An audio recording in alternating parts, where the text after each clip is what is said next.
ইরানি বালিকা যেন মরুচারিণী, পল্লীর প্রান্তর বনমনু হারিণী, আসে দেহে সহসা গৈরিক বরণী বালুকারুর নিগায়। প্রায় ১০০ বছর আগে জাতীয় কবি কাজী নজরুল ইসলাম যখন এই চরণে ইরানিদের বর্ণনা করেছিলেন, তখন তিনি কেবল এক মরুকন্যার চিত্র আঁকেননি, তিনি এঁকেছিলেন একটি জাতির চিরন্তন দ্রোহ আর গতির আলপনা। গৈরিক বরণী সেই কন্যার গায়ে বালুকার যে উর্নি বা ওড়না, তা আসলে শত প্রতিকূলতার মাঝেও মাথা উঁচু করে ধেয়ে আসার অদম্য স্পৃহা।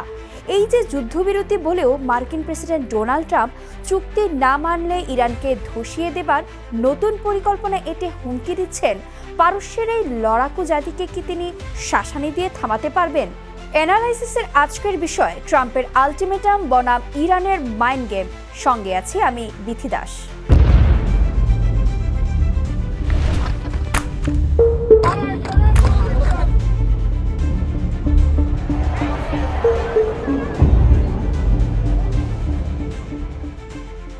যুদ্ধবিরতির কালি শুকানোর আগেই কি মধ্যপ্রাচ্যে আবার আগুনের লেলিহান শিখা দেখা দিবে? বর্তমান পরিস্থিতি বলছে শান্তি নয়, বরং এক ভয়াবহ ঝড়ের ঠিক আগের স্তব্ধতা বিরাজ করছে ইরান ও যুক্তরাষ্ট্রের মধ্যে। গত কয়েক ঘন্টার নাটকীয় মোড় আর ডোনাল্ড ট্রাম্পের তর্জন গর্জন পুরো বিশ্বকে খাদের কিনারায় দাঁড় করিয়ে দিয়েছে। তবে মরুভূমির তপ্ত লুহাওয়া তার গতিপথ হারায় না। হাজার হাজার বছরের প্রাচীন ইতিহাস ও বীরত্বের মহিমা বুকে ধারণ করা এই জাতিকে মাত্র ২৫০ বছরের নব্যশক্তি আমেরিকা হারাবে? প্রশ্নটা আপনাদের কাছেই তোলা থাকলো। মার্কিন প্রেসিডেন্ট ডোনাল্ড ট্রাম্পের মেজাজ এখন তুঙ্গে। তিনি স্পষ্ট জানিয়ে দিয়েছেন, ইরানের আশেপাশে মার্কিন যুদ্ধজাহাজ এবং অত্যাধুনিক সব সমরাস্ত্র মোতায়েন থাকবে। তার ভাষায়, যতক্ষণ না তেহরান একটি বাস্তব চুক্তি পুরোপুরি মেনে নিচ্ছে, ততক্ষণ ট্রিগার থেকে আঙ্গুল সরাবে না ওয়াশিংটন। এমনকি ট্রাম্প সতর্ক করেছেন, চুক্তি ভঙ্গ হলে এমন গুলি শুরু হবে যা ইতিহাসে কেউ দেখেনি। মার্কিন জয়েন্ট চিফস অব স্টাফের চেয়ারম্যান জেনারেল ড্যান কেইনও সুর মিলিয়ে বলেছেন, কূটনীতি ব্যর্থ হলে ইরানকে গুঁড়িয়ে দিতে প্রস্তুত সেনারা।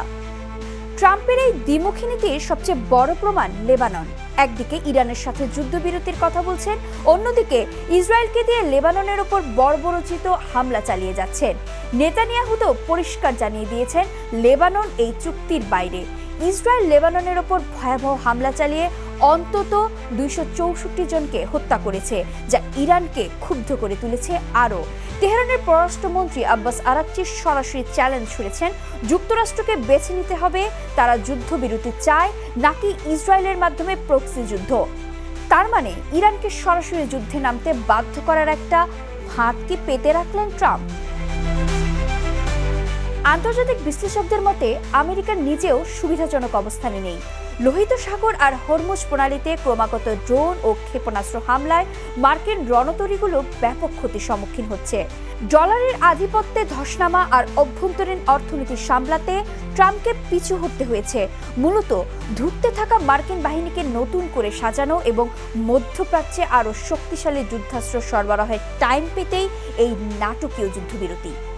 ইরানকে থামানোর মরিয়া চেষ্টায় যুক্তরাষ্ট্র ও তার মিত্ররা। খামেনির দেশকে যেন কোনোভাবেই বাগে আনা যাচ্ছিল না। একের পর এক রণকৌশলে মার্কিন দাপট যখন ফিকে হয়ে আসছিল, তখনই এই সিজফায়ার বাজি ধরেন ট্রাম্প। কিন্তু লক্ষ্য করুন, যুদ্ধবিরতির ২৪ ঘন্টা কাটতে না কাটতেই ট্রাম্পের সামাজিক মাধ্যমে হুঙ্কার, চুক্তি না মানলে ধ্বংস হবে পারস্য সভ্যতা। অর্থাৎ এক হাত দিয়ে শান্তির সাদা পতাকা নাড়াচ্ছেন, অন্য হাতে ঠিকই টিপে ধরেছেন ট্রিগার। হরমুজ প্রণালী নিয়ে ট্রাম্পের এই বৈপরীত্য মূলত একটি কৌশলগত ধোঁয়াশা তৈরির প্রচেষ্টা। ডোনাল্ড ট্রাম্পের মূল চাল হতে পারে, একদিকে জাহাজ চলাচল স্বাভাবিক দাবি করে তেলের বাজারে কৃত্রিম স্বস্তি ফেরানো এবং ডলারের পতন ঠেকানো, অন্যদিকে ইরানকে মিথ্যা প্রোপাগান্ডা ছড়ানোর দায়ে অভিযুক্ত করে বিশ্ব জনমত নিজের পক্ষে নেয়া। সমরবিদরা বলছেন, মূলত তিনি ইরানকে একটি কৌশলগত ফাঁদে ফেলছেন। যদি ইরান সত্যিই জাহাজ আটক বা মাইনে আক্রমণ করে, তবে ট্রাম্প নৌ চলাচলের স্বাধীনতা রক্ষার অজুহাতে বড় ধরনের সামরিক আগ্রাসনের বৈধতা পেয়ে যাবেন। অর্থাৎ এই তথ্যযুদ্ধ দিয়ে তিনি ইরানকে সামরিকভাবে উস্কানি দেয়া এবং অর্থনৈতিকভাবে কোণঠাসা করার একটি দ্বিমুখী বাজি খেলছেন। এদিকে ট্রাম্প দাবি করছেন ইরান পারমাণবিক অস্ত্র না বানাতে রাজি হয়েছে, কিন্তু মাঠের চিত্র বলছে ভিন্ন কথা। হিজবুল্লাহর উপর হামলা অব্যাহত থাকলে ইরান কতক্ষণ শান্ত থাকবে সেটাই এখন বড় প্রশ্ন। বিশ্লেষকদের মতে 2 সপ্তাহের এই যুদ্ধবিরতি কেবল রণকৌশলগত বিরতি ছাড়া আর কিছুই নয়। একদিকে মার্কিন যুদ্ধবিমানগুলোর গর্জন, অন্যদিকে হরমুজ প্রণালীতে ইরানের মাইক। মধ্যপ্রাচ্য যেন এখন এক জীবন্ত আগ্নেয়গিরি। আবার ফিরে আসি জাতীয় কবি কাজী নজরুলের সেই গানে। প্রাচীন ঐতিহ্যের বনফুল আভরণ খুলে ফেলে ধুলোমাখা অদম্য এক পাগলিনীর বেশে যে জাতি আজ রণক্ষেত্রে নেচে যায়, তাদের কি সত্যি কোনো আধুনিক শাসানি দিয়ে থামানো সম্ভব? নজরুলের সেই অকুতভয় বর্ণনায় আজ যেন ইরানের শেষ কথা। তারা মরতে জানে কিন্তু মাথা নোয়াতে জানে না। এতক্ষণ এই আলোচনা শুনে আপনাদের কি মনে হয়? ট্রাম্পের এই হঠাৎ যুদ্ধবিরতি কি সত্যিই শান্তির জন্য, নাকি নতুন কোনো ধ্বংসযজ্ঞের নীল নকশা? লাইক, শেয়ার, কমেন্ট করে এনালাইসিসের সঙ্গে থাকুন বাংলা নিউজ 24 এর সাথে।